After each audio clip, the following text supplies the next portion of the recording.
And today is Hot Bills in the 2021 Florida legislative session. As you all know, session has just started. Today was the official day for legislators. Tomorrow will be open to the public. This event is being hosted by the Indivisible Florida Network. And just a reminder, this is open to the public and is being recorded.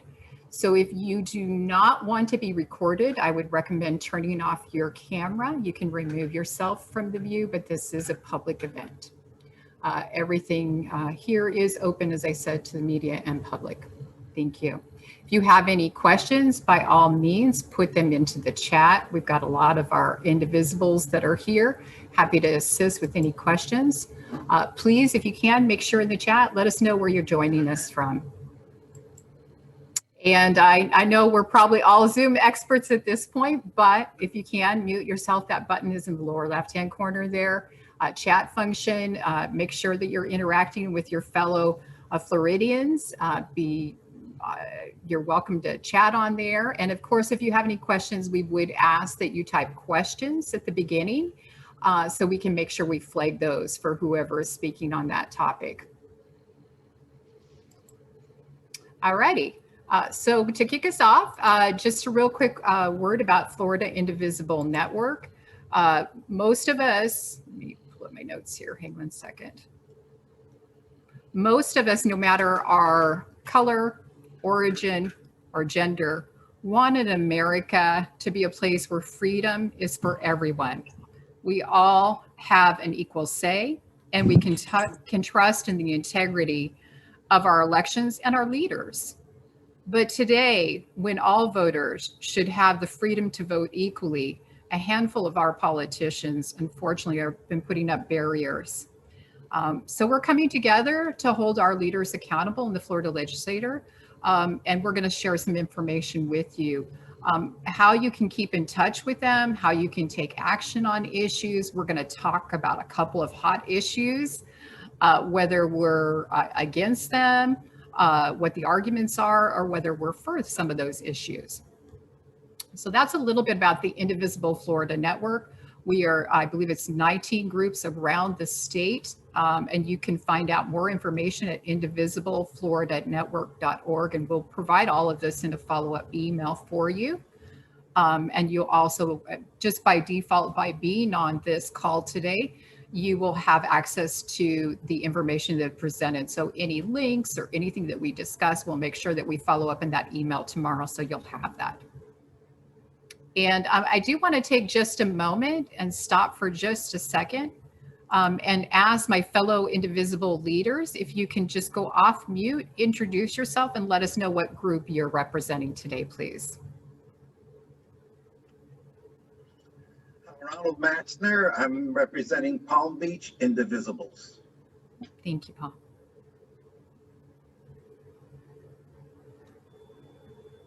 Anybody else? Hi, I'm Lee Miller, and I'm representing Indivisible Action Tampa Bay Legislative Committee. Thank you. Hi, I'm Cynthia Lippert, Indivisible Florida 13, which is Pinellas County. Theodore Hornoy Centerwall, and I'm representing Indivisible Mandarin. Thank you. I'm Nancy Terreri, and I'm representing Lee OFA Indivisible in Lee County. Awesome. Thank you. Hi, I'm Barbara Byram. I represent Citizens for an Engaged Electorate. We work in Levy and Marion counties. Hi, I'm Jyoti Parmar, and I represent North Central Florida Indivisible. Thank you. Anybody else? I'm Anna Anselmo, and I'm a co-lead of Broward for Progress. Thank you. Hello, my name is Nicole Sparrow. I received the invite, I believe, from Invisible St. John's, and I believe that's Robin. Awesome. Thank you for joining us. You're welcome. Anyone else that has not gone, please let us know. Any fellow Indivisible leaders or groups represented today? Hi, I'm Vialka Wombold, and I represent Southwest Florida Indivisible. Awesome. And also the Democratic Hispanic Caucus in Florida, Charlotte County. Thank you so much for joining us. Yep. I'm Elaine Labrizzi. I don't represent anybody, but I'm a member of the Duval Dems. Okay. We're happy you're here. It's all good. We're all one big family. We're here in Florida fighting on good issues. All right. Last call. Anybody else that I have not called on? Any other Indivisible leaders or groups? I want to make sure that I give a shout out to them. All right. Let's get going. Back to our screen here. So that's a little bit about Indivisible Florida Network. We come together, we support each other whatever way we can around the state. For 2021, we are going to get a little more proactive in the bills that are hitting us. So we're going to try and take action on those, come together collaboratively, and share information across the state. All right, first thing I want to share with you is and I got this from, I got to give credit to Florida Rising. Yes. I'm sorry, I thought somebody said something. Florida Rising pointing out this wonderful video, how a law comes into effect in Florida. So I'm going to go ahead and play that for you. Make sure I have my sound on here. Share sound. All righty, let's go ahead and play that for you.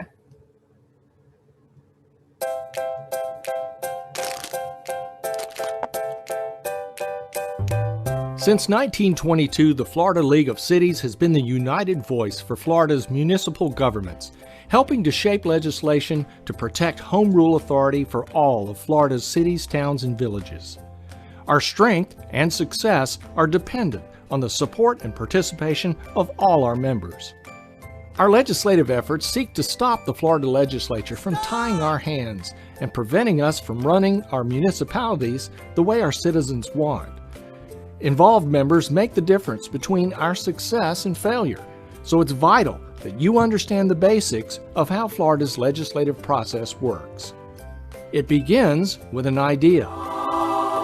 That idea can come from you, a legislator, or a group of individuals representing a specific concern or special interest. So the first step is to find a legislator to sponsor a bill addressing that idea or concern. Once they sponsor the bill, it must be drafted and filed, then it must be read 3 times, voted on favorably in each chamber, and then sent to the governor for final approval. Let's take a look at the process. The first reading happens when the bill is published and read by the House Speaker or Senate President. The Speaker or President then refers or sends the bill to committees. Now, a bill must be considered by at least 1 committee per chamber, but will often be referred to 3 or 4 committees and subcommittees. Many bills get referred to a committee, but they're never discussed or even heard. To make sure a bill gets heard, the first objective is to get the bill placed on the committee agenda by the committee chair. Now, once a bill is on the agenda and heard by the committee, it's either considered favorable, unfavorable, or it's temporarily postponed.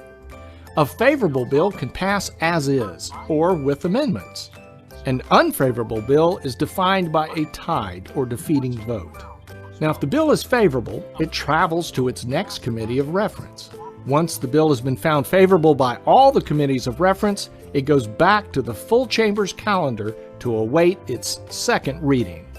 Before a bill's second reading, it must be placed on special order, so that legislators can debate the bill, offer amendments to it, and then vote on those amendments. So once the legislators are done debating, they'll vote on just the new amendments to our bill. If the amendments are adopted, the bill then becomes engrossed. Then the bill is placed on the calendar for its third reading so it can be debated one last time. Now the bill is voted on. If the bill is found favorable, it goes to the other chamber in messages to be considered. And then the process begins again with the first reading by the corresponding chamber leader. Once the bill passes through committees in the other chamber, the legislators debate the bill and offer any amendments during the second reading, and then the second chamber votes on the bill during the third reading. Now, if it's found favorable with no amendments, the bill becomes enrolled, meaning it has passed through both chambers and is now ready to be sent to the governor's office for approval or veto. If the bill is found favorable by the second chamber, but with amendments, then it bounces back to the first chamber.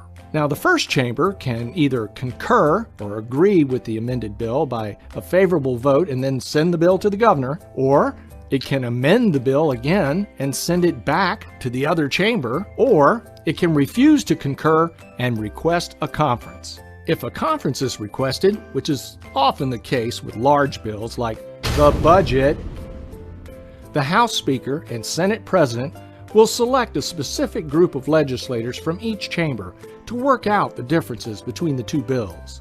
This is supposed to occur within the limited 60-day session, or the leaders will agree to hold a special session later in the year to discuss conference items.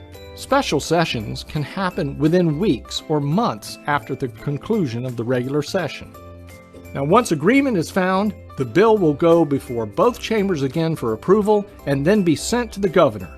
If agreement cannot be found, then the bill dies. But let's say the bill passes. Yes. Once the governor receives an enrolled bill from the legislature, and remember, this is a bill that has passed both chambers, the governor has a certain number of days to either veto, sign, or take no action. If he signs the bill, it's assigned a chapter number and incorporated into the Florida statutes.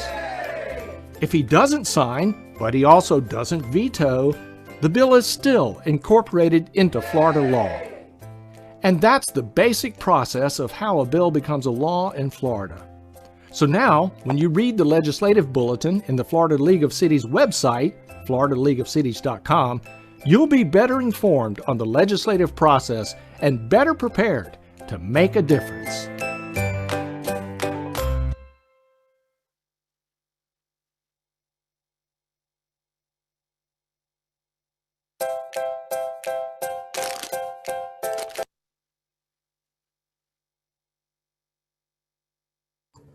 That's a little simpler. Sounds really good in a few-minute video, but it's a little harder than that. But that does sort of give you a sort of a rounded idea of how it happens. And I also want to share with you as well a couple of resources. Let me get my screen down here.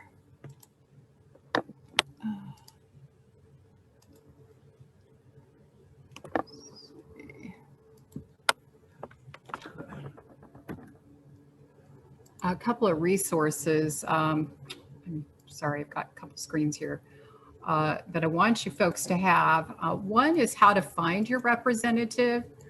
We're going to drop in this link. I know this is pretty basic, but just want you to have this information. This one really takes you to putting this in chat now for you to have it.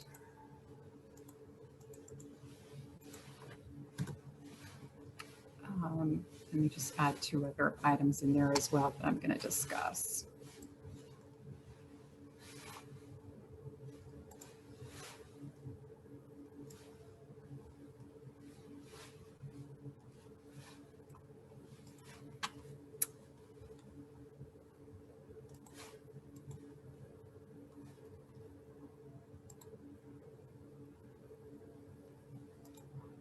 And forgive me for looking up. I actually use two monitors, so I'm not drifting away.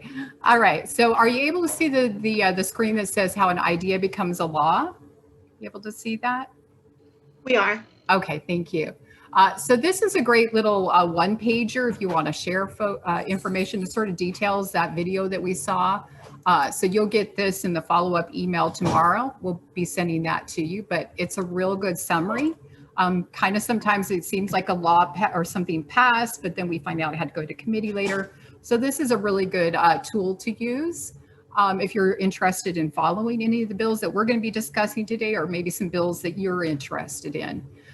The other screen that I've shared, which is how to find your representative. The reason why I like this tool is once you click this and go through, it actually comes back with who your representative is, your state representative, your state senator, as well as your federal officials. So we'll be sharing that link with you as well. And it's a simple tool. All you have to do is put in your address and check the box that says I'm not a robot. So just be aware of that.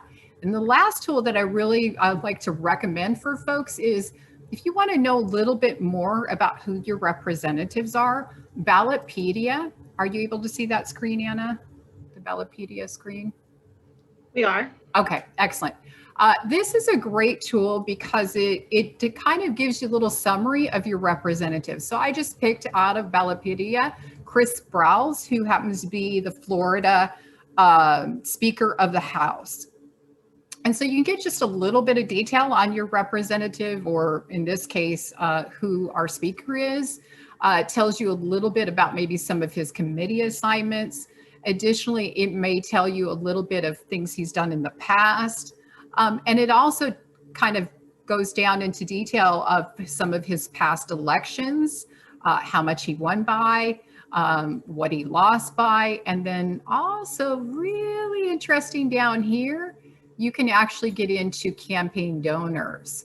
So that is a real handy tool. That's a one-stop shop for you to find out more information about your representative, who they are, what their values are, what they've been fighting for or championing for.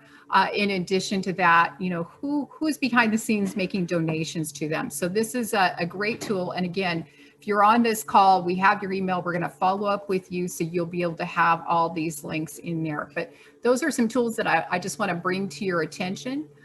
Again, that's, you know, how to find your legislator, how to find information a little more detailed on them, and then more information about, you know, like specifically how bills navigate their way through the legislator. All righty. I'm going to talk about how we can take actions on some of these bills that we're going to be hearing about today. This is from our group. We share this this information a lot with my group is Broward for Progress. I think you heard Anna's on here, one of our co-leaders. We are not an indivisible group, but we are a resistance group. And one of the things that we advocate a lot on, maybe we pick up an issue, the ways that we affect change are phone calls directly to those lawmakers, petition writing, letter writing with forms. We may send direct emails to them if we have their email address. We are big on sharing information and advocating everywhere, not just in our sphere of influence, but on social media, sharing our values. And then of course, in-person visits. We're not doing that as much anymore with COVID. But we also do virtual visits. So we've been very blessed. Florida Indivisible Network has met with some of our leaders. We met with Rubio's staff. We also, our individual groups also do virtual and in-person lobby visits. And super important is rinsing and repeating that. There isn't one, you know, a lot of people, myself included, we want that the one thing, the easiest thing to do, and let's get it over with. And what I would submit is for 20 years in Florida, this state has gone redder and redder and redder and become more dysfunctional, if you will, because a lot of times people just want that one action. And it really isn't going to be one action that will solve everything. It's multiple actions with multiple people. So our values and action, if we continue, those actions will equal progress. If we take no action, we're going to get the same results. Or if we do the same thing that we've done before, we're going to get the same results. So we've got a lot of tools, Florida Indivisibles, each of us on our own. Again, go to that website, connect with your local group, stay connected with any group that's fighting. There's a lot of great groups, ACLU, League of Women Voters. I tell people, you know, it's like your church, right? Go where you're comfortable and you're willing to take action. So we're all fighting the good fight, hopefully in Florida. So just those are some different ways to take action. And we're going to dive into our first one, which is probably what a lot of people are concerned about right now, and you should be. This is HB 1, House Bill 1, and Senate Bill 484. And this bill is a priority by our governor. When it becomes House Bill 1, that means it's pretty much the majority's priority bill. And in this case, we know this is DeSantis's priority. So I'm gonna, first, if I can, I'm gonna, a couple things on this. We're gonna have a couple of people speak about this issue, what their concerns are, and then we're going to actually share some tools and resources and open it up for questions. We do have a couple other issues as well, and I do want to be mindful of our time. So just if you can put your questions into chat, but I do want to, so I'm going to open it up to Ron. I'll let Ron go first, and then I know I have something to say, and I'm sure somebody else can speak on this bill as well. Ron, do you want to go ahead and share your thoughts on this bill, please? Sure, thank you. Several of us from different organizations lobbied Mike Caruso, who is Republican representative in District 89, last week. And so we each divided up the bill into different sections. And the area that I was most concerned about is the one that the League of Cities is also very concerned about. So whereas most of my other participants attacked the bill or commented on the bill from the left, I commented and attacked the bill from the right. On two counts, basically. I told Representative Caruso that it constitutes an assault on what I call the cherished conservative principle of government, and that's home rule. And of course, the League of Cities is very concerned about that. And the second area that I talked about and seemed to really get Representative Caruso's attention was I challenged that portion of the bill as being an anti-police bill. And he really responded to that. He probably spent 15 to 20 minutes debating me on it. And what I meant by that was that if you take the power of the purse away from any organization, you are certainly not in favor of that organization. It's anti whatever that organization is.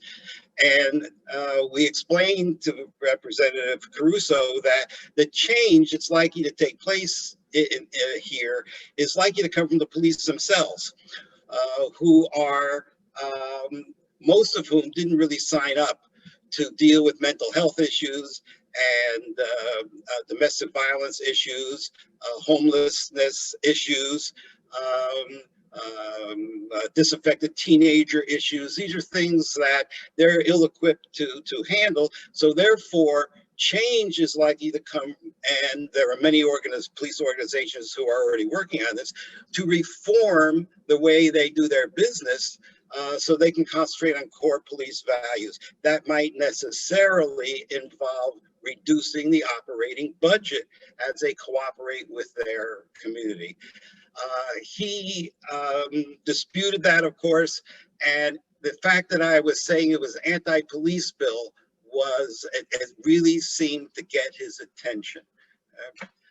In the end, his response to all of us after thanking us was, well, I have to say that we're never going to stop this bill, but it's too vague, it's too subjective, and it's too broad, and we'll see what happens as time goes on.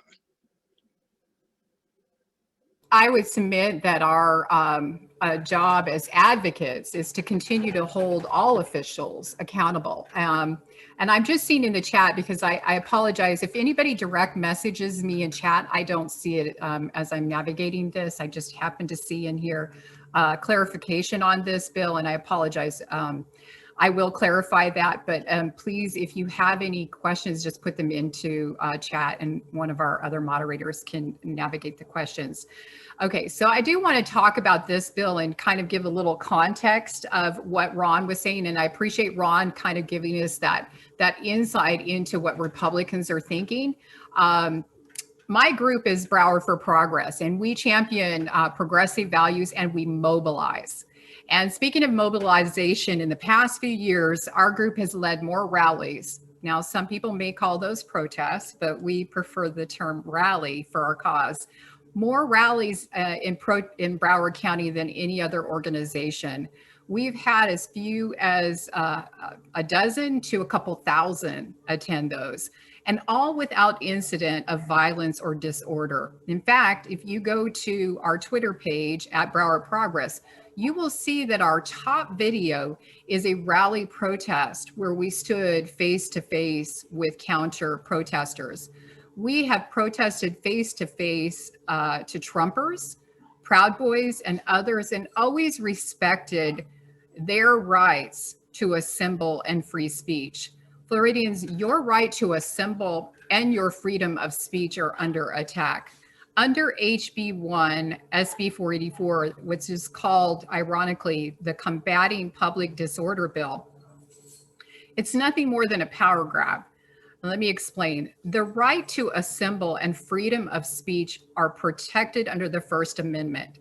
If you look it up, it says Congress shall make no law prohibiting the freedom of speech or the right of people to peacefully assemble. That's what our group and many of you and your groups have been doing. In fact, I would submit many folks throughout the history of this nation have done peaceful assembly. If Congress cannot remove our rights to freedom of speech and a right to assemble, why does Governor DeSantis think he can? I believe it's a dog whistle message intended to establish two separate paths of justice for Florida. Those with a badge or privilege are allowed to use a gun or car to injure or kill a protester with no liability. Dissent is patriotic. It's in our DNA. This nation was built upon dissent, as the injustices of the many required a new path forward. Now, you notice I said dissent. I didn't say breaking the law, right? Dissent has always pushed this country forward toward progress. And the ACLU says this legislation is completely unnecessary. There are already criminal laws, both state and federal, that address rioting, insurrection, treason, assault, and battery. Governor DeSantis is afraid of accountability and progress and has chosen instead to silence our dissent. This bill further hinders police accountability and criminal justice reform. It serves only to embolden a military response to our communities. We need criminal justice reform. We don't need to criminalize people using their right to freedom of speech. Lastly, I'd like to point out this bill is wrongly named the Combating Public Disorder Bill. I think it should be named Combating Police Disorder. Let me explain. I've attended or led numerous protests and rallies, and in some, not all, police did not do their job. In Palm Beach, I was not allowed a bullhorn at a protest because of the sound ordinance. But at the same time, a Trump train with multiple bullhorns is allowed to walk and drive throughout Palm Beach blaring propaganda. In Palm Beach, I was not allowed to walk on a sidewalk towards Mar-a-Lago peacefully, holding a sign. But yet thousands, and you can look this up on the news, thousands are allowed in Palm Beach on President's Day to obstruct traffic and give cult-like adulation to Trump as he drove by. On a side note, in Washington, D.C., at the Capitol, I and Dreamers were permitted 3 minutes to hold a banner in the Capitol to fight for Dreamers and the millions seeking a fair path to citizenship. We were treated like criminals and rushed from the building after 3 minutes. Yet thousands were permitted into our Capitol to commit on our nation an insurrection. We saw some police there taking a selfie with them and allowing them in. Again, I would submit, we do not have a public disorder issue here in Florida. We have a police disorder issue. Not all police, not all, but some. This power grab by our governor is a blatant attempt to criminalize our communities. We need our legislators to ignore this power grab and focus on the work of our people. We need COVID relief. I am, like all of you, just mortified that we have over 30,000 Floridians that have died. That should have never happened. We have a broken unemployment system.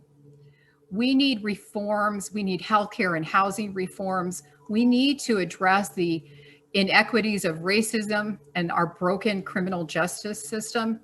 We need our legislators to stand up for Floridians, not to stand up for the governor. So that is why our group is, along with many other good organizations, against this bill. And as you heard from Ronald, the other side of that, and we didn't go into home rule, but this is also a direct threat on home rule.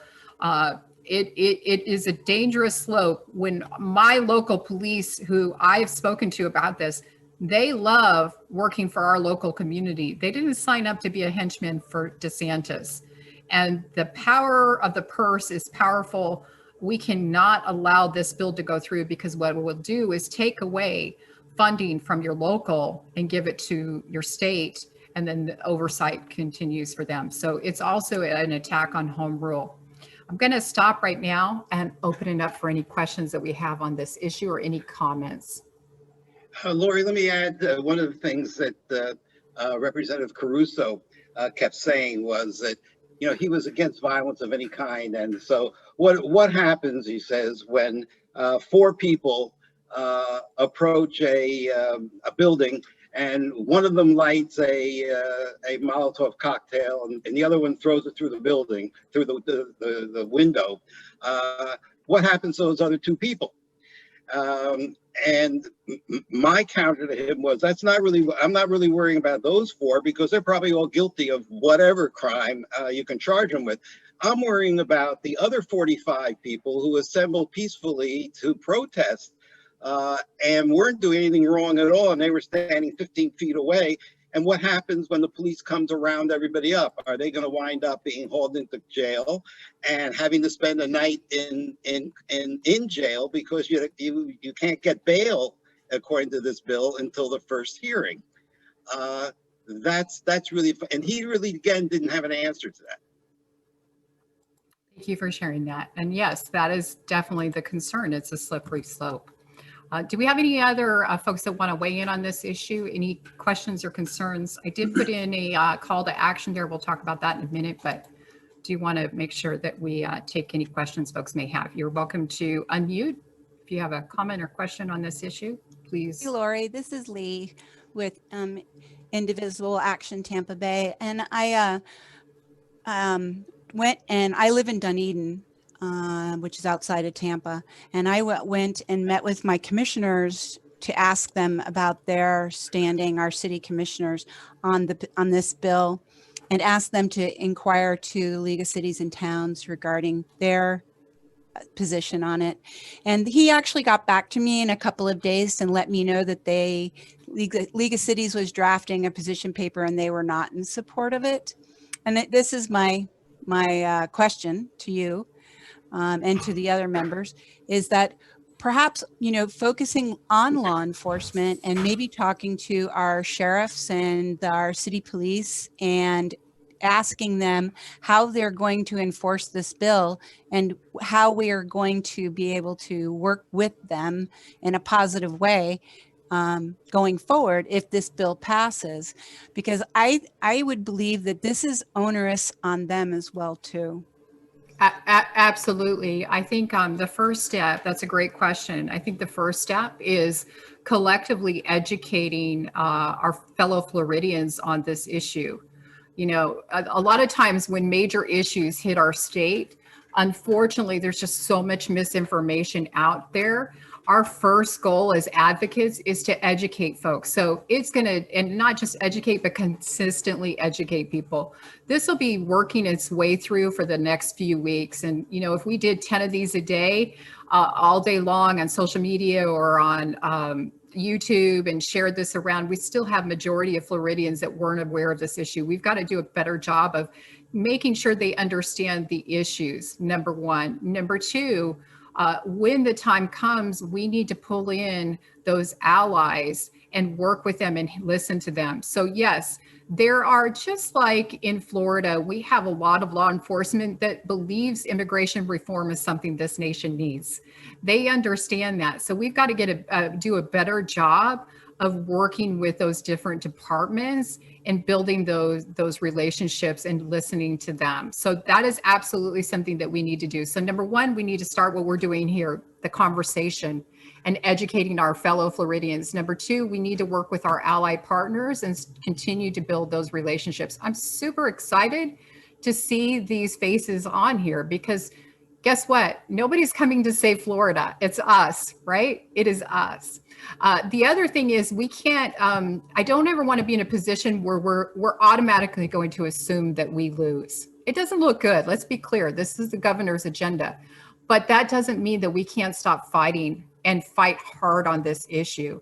So we've got to do everything in our power. And I did see on there a question about petition, do they work and all of that. I'll share resources later, but the reality is there isn't one thing that works better than the other. It's all of them. And we need to continue to do all of those. So yes, I agree. And I do think law enforcement, just like our clergy, just like our mental health professionals, there's a lot of folks that could be affected by this, and the cities, absolutely. This is a budget issue. It's a home rule issue. In addition to what I am concerned about, the freedom of speech or the right to peacefully assemble. So there's a lot of caveats of this. We have to be number one, I think, spend a lot of time educating people on this issue and getting them to take action, making those calls, connecting with their representative, whether they're a Democrat, independent, or Republican in the state. They need to hear from all of us on this issue. Any other questions or comments? Lori? Yes. And David Johnson. Hey, David. Clay. Hey, Hi. David. Good afternoon, everybody. Your comments on rejecting this bill are very, very valid. However, they only go half of what this group really needs to be doing. Typically, the Florida legislature writes bills in response or remediation to an existing problem.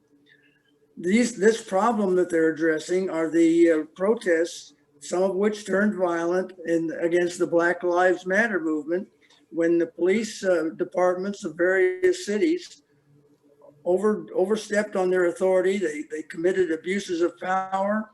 They were not held accountable.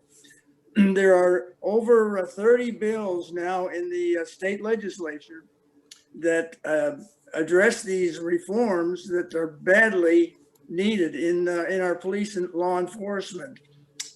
Body cameras, holding police accountable for abuses of power, prohibition against chokeholds. Like I say, there's over 30 of them. So until we get some of those reforms passed, the public is not going to build up its trust and its confidence in local law enforcement. If we had that, there would be no riots. There'd be no need for this bill. I absolutely agree with you. Absolutely. And David, I'm going to shout out David because David is one of our champions at the Indivisible Florida Network. He works tirelessly helping us get educated on bills and taking action. And you're absolutely right. And this is in addition to fighting this issue, right? What is bad about this issue? We need to be championing some of these reforms. And David, you're absolutely right. A lot of these issues would have already been never taken place if we already had those protections in place. So we need to do a better job, absolutely, of educating people on these issues. And our follow-up first step is I don't want to like put the fire hose on everybody. There's so much to do on this issue. So first thing is just understand there's some big challenges with this issue in the state of Florida. You've heard home rule. It emboldens a police state. There are things that we can do. So we need to educate folks. The second thing we need to do is champion some of those bills for reform. And we will be sharing those out. We're not going to give you too much right now, but we are going to, if you're on this email, you're going to get the or on this Zoom, you're going to get the follow-up call to actions. And we're going to continue to build up from that. There is absolutely, and to your legislators, when you have those calls or emails that you're going to be sending them and reaching out to them, why are you opposed to this bill? Maybe for you, you're not concerned about one of the concerns you've heard. Maybe it's another concern. You can talk to them about that. And then if you see in there some of those alternative bills that we were recommending that they champion on, you know, we try and provide people, I tell people it's a smorgasbord. Take what is good for you and talk to your legislators about that in an email or a phone call, have those conversations. And David has given us a lot of good bills and we'll share those with you as well to be championing. And we also do call to actions. We try and make those real easy for folks to do. So just be aware of that. That's a good point. Thank you, David. And David is amazing. I wanted to toss out also that this bill is going to affect people of color. it'll impact people of color a lot more than people who are not of color. Being somebody of color, I feel like this bill is directed specifically to people of color. Let's just be real on what's gone on in this country, on how people who are of color are treated when they assemble versus people who are white. Thank you for sharing that, Anna. All right. Laura, I just wanted to share, just like Anna was saying, I agree with 100%. I even though I know it would stop a lot of rallies per se, but I really do feel like it's more targeted to African Americans, more so because we're the ones that's receiving the injustices and we're standing up against them. So to really pass a bill like this will be insulting and literally put us right back in the slap in the middle of the 50s and 60s. And just to add, you know, DeSantis mentioned that it caused so much controversy, but in my experience, most of the marches that I've been a part of, we came in peace. You know, it was the counter protesters that were trying to agitate us and, you know, provoking conflict and hands and trying to hit and hurt and, you know, cause harm to us. So I'm not really quite sure what he's watching or not watching, but I know in my experience that I haven't been part of a rally that was violent and provoked any violence. So his stand on that really has to be biased, and I really do not support it. So whatever I can do to help share that information, I'm here and I'm willing. Thank you, Nicole. And you know what? You're absolutely right, Nicole. This is a racist policy. Make no mistake, it is a dog whistle. And I too have never seen any of our events that we've ever done. We've never seen any type. And like I said, we've done, I don't know how many, and never seen any issues. Now I know that there has been a couple of cases around Florida, but those are very minimal. It's just very dangerous, and we need to really educate the public. I mean, there's a reason why you haven't heard about the so many events around, because they were peaceful. In fact, at our events, and anybody that's been to ours, they know we actually have garbage bags and we go around cleaning up the garbage that was probably there before we got there. We make a point of making sure that we leave whatever ground we're on cleaner than ever it was. We also don't impede traffic. We make sure the walkways are always clear. We raised, we did a food drive once. We had people come in for the protest. We collected over 25 baskets of food and toys to hand out to the needy. So we take a concern that we have at this. I think that one, it was an impeachment issue, and we turn it into something good for the community. So I don't know what they're saying, what he is saying out there, but it's racist and it's dangerous and it has no place in Florida. We need our legislators to do their job. This is nonsense. And their job is not to cower to DeSantis, which, by the way, his popularity continues to grow, which is crazy because he is really complicit in a lot of the deaths in our state, but that's a whole nother story. We won't get into that. So yes, thank you. And I'll take one more question, then we've got to move on to our next issue. I see Liz raising her hand. Sorry. Go ahead, Liz. Oh, Liz Matt. Okay, out of Lee County. My question is, as we educate people, what is the latest language to use at any given time? Because as the little how a bill becomes a law video shows, it keeps evolving. So you don't have to answer that in full now, but if there is a substantive answer to that, so that when my colleagues from the Blue Gator Initiative try to engage our 100 people, I can tell them what's current, not what has already been discarded. Sure. So absolutely. We're going to share a resource at the end, our Florida Indivisible site that's going to have call to actions, and that will be updated on a regular basis, our emails as well. Right now, we have a letter campaign. We have a petition on this issue, and we will be kicking off next week a Twitter campaign and a phone campaign. When we kick off that phone campaign, there will be talking points on there. You're welcome to copy and paste, put your group's logo on there. We don't care, just get that information, get folks calling. We'll give several talking points, as I said. Maybe for some people, when they're calling, that home rule is an issue for them. Other people, when they're contacting, that they're feeling this is a racist issue and has no place in Florida. We're going to give some good talking points for folks to share. So right now, the resources you'll see in the follow-up will be the petition and the letter writing campaign to legislators on this issue. And just to point out, we do provide the tools. Sometimes the tools will be directly, when you click it on, it will go straight to your legislator. So for example, on this issue, the tool that we have allows you to use the fill-in form that will send the letter to your state senator and your state representative based on your address. Now, some of the tools that we have, we may send a call to action for you to share with your membership or share with your folks that will go to all legislators. So we will probably use that for this action as well when the time comes. Now, some people asked in the chat, and this is a great question, should I reach out to other people who are not in my area? Generally, you should only reach out to your representative in your area. However, the exception is if it's a large issue that touches multiple people in Florida, or that member is a committee chair. So for example, last week and David has some as well, and you'll see those this probably tonight. I haven't had a chance to finalize it. David's probably got links for those as well. There's some committees that are meeting this week, and we're doing call to actions. So those committee members are going to be the target. Now, should only the people in their area contact them? Absolutely not. Because that committee, if they're meeting on education, that touches all of us in Florida. So definitely you want to reach out on those committee call to actions. So just be aware of that. I know people have asked that question. It just depends, and we're certainly trying to help guide people to be the most impactful.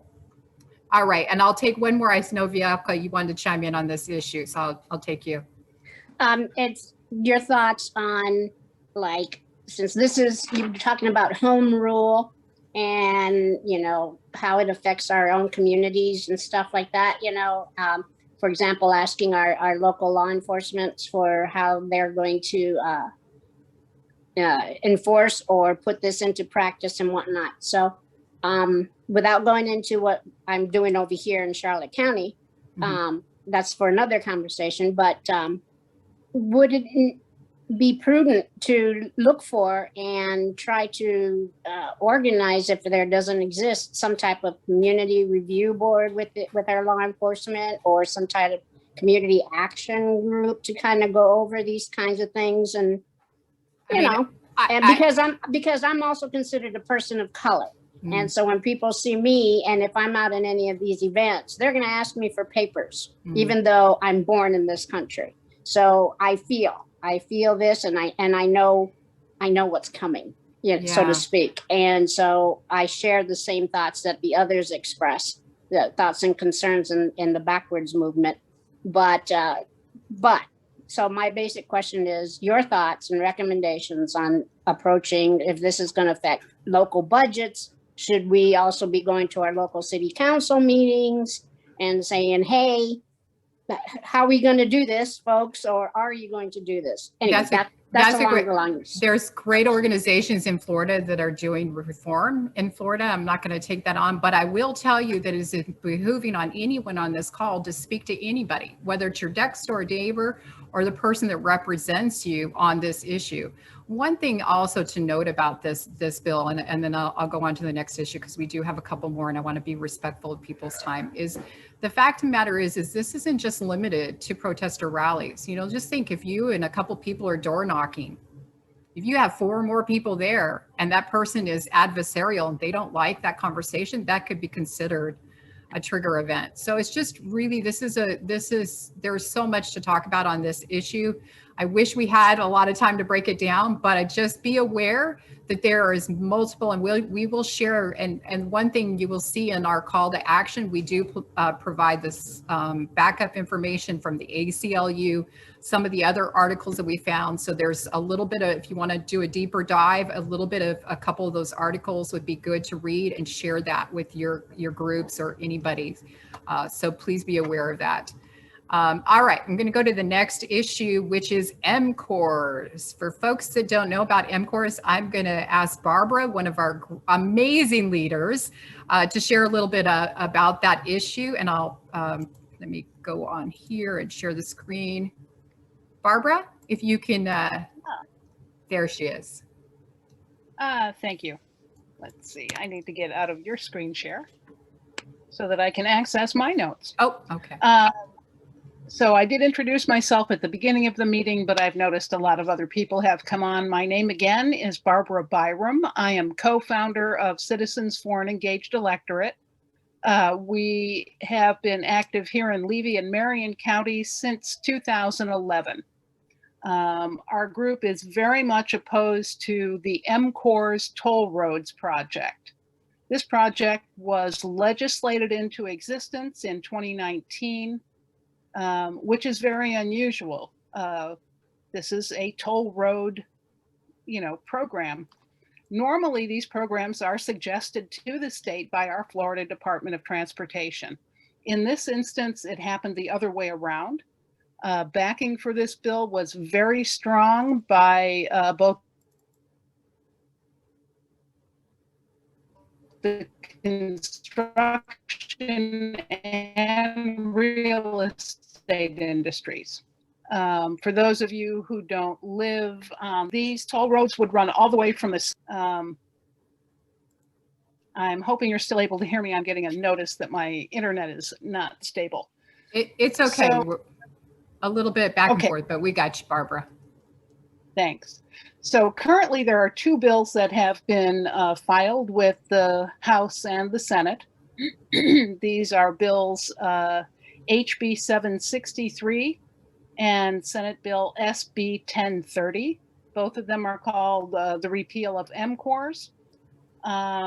They've been filed, they have been referred to committees, but they are not getting placed on committee agendas, which is not the least bit surprising. So the action we're asking folks to take is contact the committee chairs where these two bills are currently sitting, waiting, languishing, and ask that these bills be put onto a committee agenda. I will share all of this information with you in chat, and it will also go out in the post-meeting information packet. So there are many reasons to oppose the MCORs. The most important, in my personal opinion, is that our Department of Transportation cannot find any reason for their existence. The Department of Transportation has been receiving an unbelievable number of individual communications from people regarding the MCORs, and at least 93% of those communications are against the toll roads. So the only people who want the toll roads are the Republican legislators and the industries who think they're going to get rich off of these roads. In the meantime, just several days ago, the Senate President, Wilton Simpson, introduced SB 100, which does two things. It repeals the MCORs legislation from 2019 and replaces it with a new toll road legislation. That one is being fast-tracked. It is already on a committee agenda for Wednesday morning. I will be updating my legislative alert information to include information on that and which committee chair to contact to voice opposition. One more bill I wanted to put in front of people here. This is very important in terms of local control. The little video that Lori shared with us at the very beginning talked about the importance of home rule. And this bill, SB 62, is about regional planning councils. So a lot of folks who are not involved in planning and you know, the policies that local and county governments put together in terms of growth management and plans for growth. The regional planning councils are what separates us locally from the state telling us what we can and cannot do. Regional planning councils are extremely important to us at the local and county level. They help us with grant monies. They help us with research. They have a lot of power. They also have the power to say to the state, no, we don't like that portion of your growth plan because that would be detrimental to our region. So there is now legislation to do away with the regional planning councils. 6 years ago, the legislature did away with yet one more layer that was in between us at the local level and the state. That was the, why can't I think of the name of it offhand?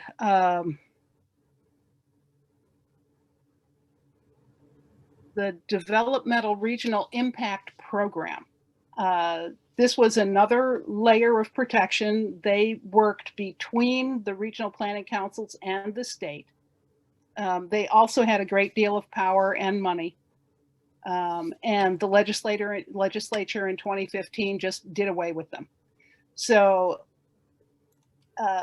SB 62 is an absolute preemption on the legislature's part. Doing away with these councils would mean that folks in the western half of the peninsula would no longer have any say on things like the MCORS toll roads. It would be a done deal. So I will add some of this contact information into the chat. And again, more information on this will go out in the information pack up after the meeting. Thank you. Thank you so much, Barbara. And again, I did put in the chat just for folks to know, League of Women Voters, Sierra Club, a lot of groups were against this last year and are still calling for the repeal of this. Thank you. Christine says this is one of the 6 top highway cost boondoggles in the US by PIRG. So it really was, there was nobody that was in favor of it. It will save millions.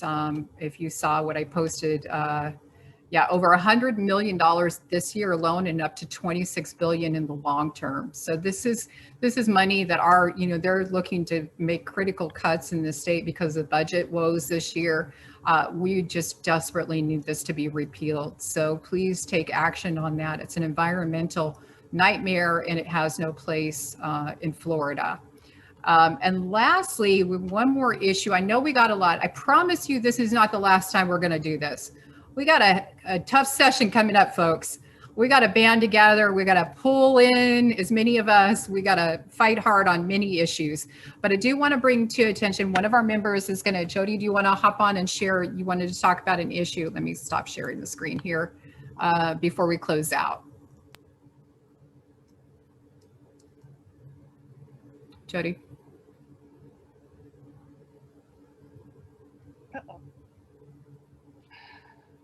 Jody?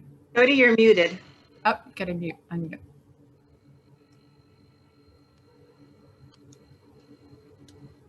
Or maybe Danielle can speak for her while she's trying to. Okay. I think it was Danielle who was also part of the group. She wanted to speak on one of the, Danielle? Danielle?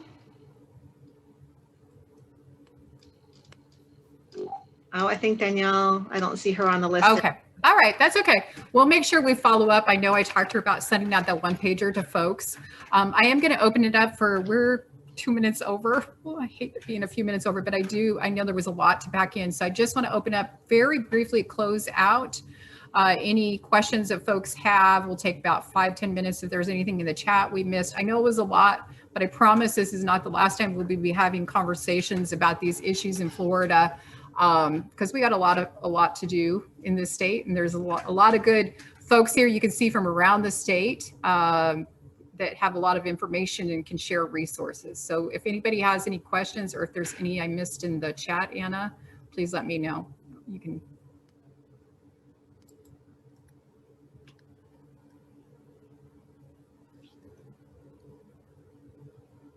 Okay, well, we do have a question from the Facebook feed. And Awesome. John Guzmano Yes. asked if, can you put the House and or Senate bill in the chat, and what campaigns can we run to raise awareness? Oh, great question by John. I will also definitely wants to know, what stage are we at with the toll roads? So that bill already passed last year, and what we are advocating for right now is the repeal of MCORs. We want our legislators to take back that bill and repeal it. And I will, any of the bills that we've discussed here with a call to action, we'll go back into the Facebook event, and we will make sure that we paste in all the information there so folks have those bill numbers and all that. So we'll do that right after this event. We'll make sure everybody has that on the Facebook. Any other questions for folks? Any other? This is Barbara. I have one comment. Yes. I guess the second part of that question was, at what point are we with the MCORS toll roads? They have not been green lighted yet. They have gone through a whole bunch of hearings, but there's still more hoops that they have to go through yet. And as I said, FDOT cannot seem to come up with a reason for their existence. So we are very much hoping FDOT will opt for no build. So yeah, thank you for clarifying that. I didn't mention that. So they haven't actually started building yet. We're looking to kind of defund it, if you will. Give that money back to the state of Florida, and let's put that money to work somewhere else for folks. So great question. And thank you, Barbara. All right, I'm just gonna direct folks to floridaindivisible.org, floridaindivisibles.org. Once you go there, we will be updating our call to actions. If you click on, you will see you can connect with your local group there. You will also have access to our action alerts. So we already have a couple up on there. We will be issuing more so you can take action on some of these issues, and we'll be following up in emails. If anybody has anything that they want to reach out to us, you have the contact information on the email. Please feel free to reach out to us. Stay connected. Thank you all for everything that you're doing around the state. I know many of you and some of you are new friends, so I'm excited to make your acquaintance, and thank you for all the work that you're doing. I'm really energized that here we are in March 2021, and we're doing this work in our state. And that tells me that 2 years out, when some of these folks are up for re-election, we're already holding them accountable. And that's what any concerned citizen should be doing. So thank you for your activism. Really appreciate it. All right, we're going to close out and say thank you to everybody for coming out today. Thank you so much.